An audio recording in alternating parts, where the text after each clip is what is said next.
Wanted, 32 years old, handsome, and successful. He owned 3 popular restaurants in Gangnam and drove a sleek black Genesis. When he smiled at Minji, she felt like the luckiest woman in Seoul. Minji worked as an elementary school teacher, earning 3.2 million won a month. It wasn't much, but she was happy. She lived in a small office-dell in Mapogu with a view of the Han River in the distance. They had met 2 years ago at a cafe in Hongdae. Within 6 months, they were dating. Within a year, Junho proposed at an expensive restaurant with a diamond ring that sparkled under the lights. Minji had cried tears of joy and said yes 100 times. Now the wedding was just 1 day away. Junho had rented the Grand Shilla Palace for the ceremony. A luxurious wedding hall with crystal chandeliers, marble floors, and endless gardens. Minji could hardly believe this was happening to a simple girl like her. Minji's mother, Park Soo-jin, had arrived 3 days earlier to help with preparations. At 54 years old, Soo-jin had perfectly styled hair and expensive taste in designer hanbok dresses. She had divorced Minji's father 10 years ago after he cheated with a younger woman. Soo-jin had never fully recovered from that betrayal. Still, Minji loved her mother deeply.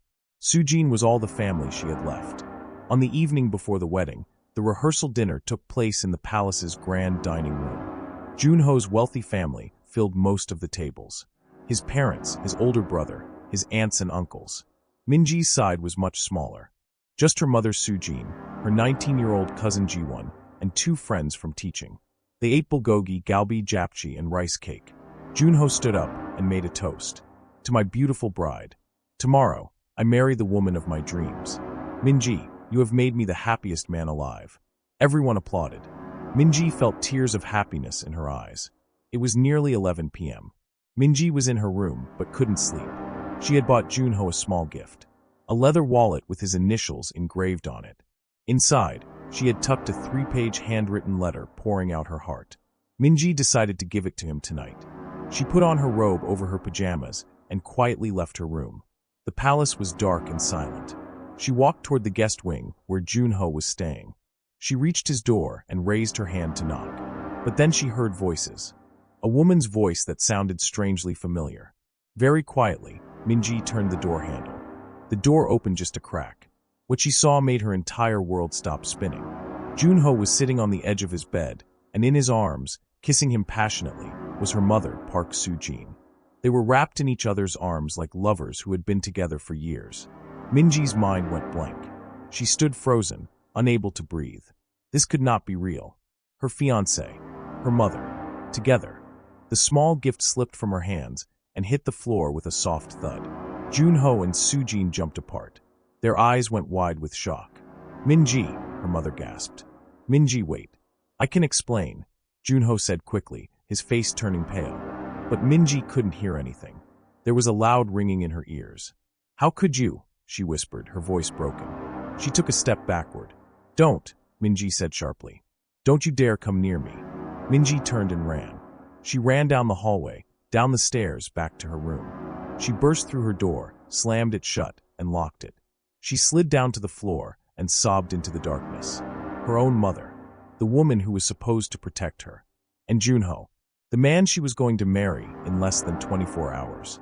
Hours later, around 3 a.m., Minji heard voices downstairs. She crept to the top of the staircase and listened. It was Junho and her mother arguing in the library. You said she would never find out. Soo-jin's voice was panicked. She'll forgive us, Junho said coldly. Once we're married, she'll have to. She needs me. A teacher's salary, that tiny office dell. She has nothing without me. And what about me? Soo-jin's voice was pleading. You promised I would always have a place by your side. And you will, Junho said smoothly. Minji will calm down. She loves me too much to walk away. We just need to be more careful. Minji gripped the railing. This wasn't a mistake. This was a plan. They had been carrying on an affair and planning to continue it even after the wedding. A shadow moved below.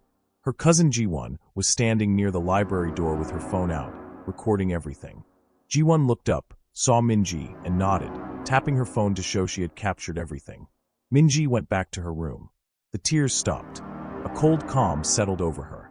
I will not be the fool in this story, she whispered to herself. She texted Jiwon to meet her. 5 minutes later, Jiwon arrived. I'm so sorry, Yuni. I recorded their conversation. Show me, Minji said quietly.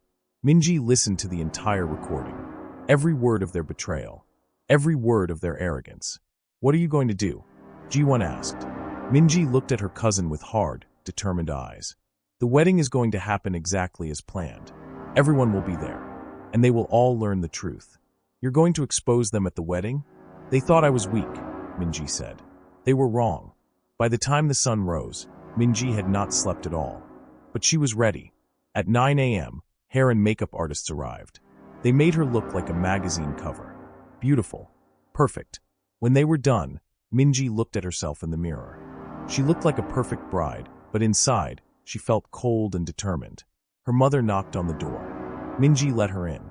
Sujin looked elegant in a lavender hanbok, but her eyes were red. Please, can we talk about last night? Sujin said, her voice shaking. How long? Minji asked quietly. How long have you been sleeping with my fiancé?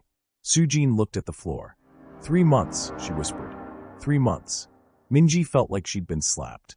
The wedding is still happening, Minji said coldly. Sujin gasped. You're still going to marry him? I said the wedding is happening, Minji said. I didn't say I was marrying him. At noon, 200 guests filled the Grand Shilla Palace wedding hall. White flowers were everywhere. Junho stood at the altar in a perfect black tuxedo, smiling confidently. He truly believed she had forgiven him. The wedding march began. Everyone stood. Minji walked down the aisle in her beautiful white gown. She passed rows of guests. Friends from teaching. Junho's business partners. Distant relatives. All of them smiling, happy, believing they were witnessing a love story. Minji reached the front. The officiant began the ceremony, talking about love and commitment. Finally, the officiant said, Now, Junho and Minji have prepared their own vows. Junho, would you like to go first? Junho cleared his throat. Minji, from the moment I met you, I knew you were special. You are kind, beautiful, and pure-hearted. I promise to love you forever. Some guests wiped tears from their eyes. And now, Minji, your vows, the officiant said. She opened a door she was never supposed to open. A door that should have stayed closed all night. And in that one terrible moment, everything she believed in, everything she loved, shattered into a million pieces. She walked into that room the night before her wedding and saw her fiancé in bed with her own mother. But what she did next left everyone in absolute shock. Kim Minji had dreamed of this moment her entire life. At 27 years old, she was finally getting married to the man of her dreams. Park Junho was everything she had ever. This was it. This was the moment. Minji let go of Junho's hands. She took a step back. I do have something to say, Minji began, her voice growing stronger. I thought today would be the happiest day of my life. Murmurs rippled through the crowd. Yonhoes smilafalted. But last night I learned something, Minji continued. Last night, I walked into my fiancé's room and found him in bed with my mother. Gasps erupted throughout the hall. Heads turned to look at Sujin in the front row. No, Minji, please. Sujin stood up, shaking her head. Minji looked at Ji-won and gave her a small nod. Ji-won pulled out her phone and pressed play. Junho's voice suddenly filled the entire wedding hall, crystal clear. She'll forgive us. She needs me. A teacher's salary, that tiny office dell. She has nothing without me. Then Sujin's voice.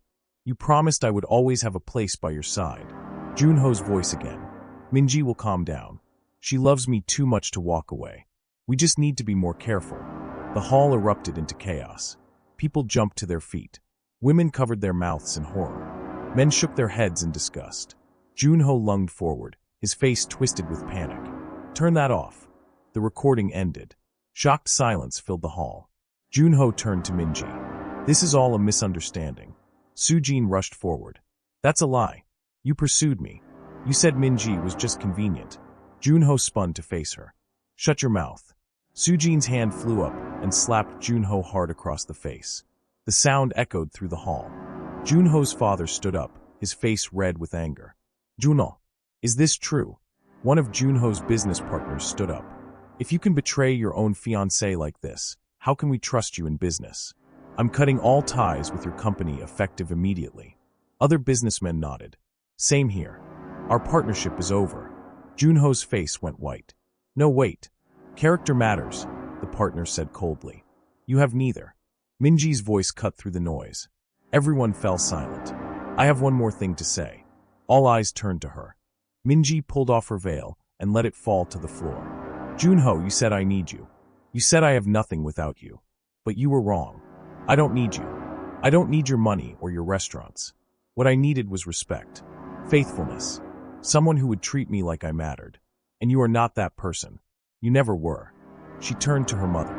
And you were supposed to protect me. Instead, you betrayed me in the worst way possible. Sujin sobbed. Please, you're my daughter. You made your choice, Minji said. Now I'm making mine. Minji turned to the officiant. The wedding is off. Then she addressed all the guests. Thank you all for coming today. I hope that if any of you are ever betrayed, you'll remember this day. Remember that it's better to stand alone with your dignity than to stay with people who don't value you. She looked at Ji-won. Let's go. Together, they began walking down the aisle. And then something unexpected happened. People started to stand up. One by one, they rose to their feet. Someone started clapping. Then another joined. Then more. Soon half the hall was applauding. Clapping for Minji. For her courage. For her strength. Minji's eyes filled with tears, but this time they were tears of relief. Of freedom. She held her head high and kept walking while half the guests applauded. 6 months later, Minji was teaching English to children in Vietnam. She had applied for an international teaching program and been accepted. Every day she felt herself healing. 1 year after that, she returned to Seoul. Stronger, wiser, more confident. She got promoted to lead teacher at her school. 2 years after the wedding that never happened, Minji met someone new at a bookstore. A kind counselor named Lee Jae-min who worked with at-risk youth. They took things slow, building trust and respect. Minji still had no contact with her mother. She received letters every few months, always apologizing, but Minji wasn't ready to respond. And that was okay. Healing happened on its own timeline. As for Junho, his business had collapsed completely. He had lost everything and moved to Busan to start over. Minji had walked into a room the night before her wedding and saw her world fall apart. But she had walked out of that wedding hall as a woman who refused to be defeated. And now she was thriving. Not just surviving, but truly thriving. That was the greatest revenge of all. Sometimes betrayal breaks you into pieces. But if you're brave enough, you can use those pieces to build something even better. You can build a life that's authentic and true. A life that's yours. Remember, you are stronger than you think, braver than you believe, and worthy of real love. Never settle for less.